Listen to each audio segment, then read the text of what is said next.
So after over-revving the S2000 and going back and rebuilding the head and inspecting all the head components, Yeah, don't tell me that. I figured there's no better way to test out the engine than at the local autocross, bouncing off a rev limiter a few times, so enjoy.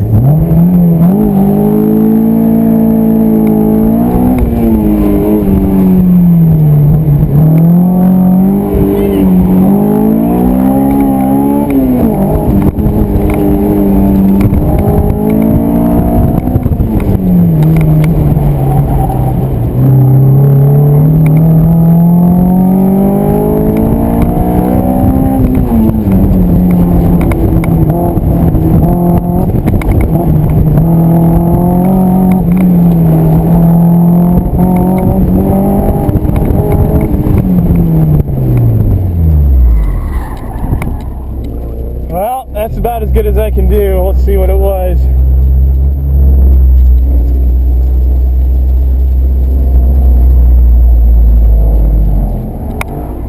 How'd that one feel? 33.6. Ah! Not fast enough. So I had a lot of fun today. The engine ran great. Got third place of 79 drivers in the overall pack standings, and really gave it my all there on the last run, but just came up a little short of first place. Had a lot of fun though. Love coming to these local events and tearing it up, and it's pretty low cost to come to these local events and meet some awesome people.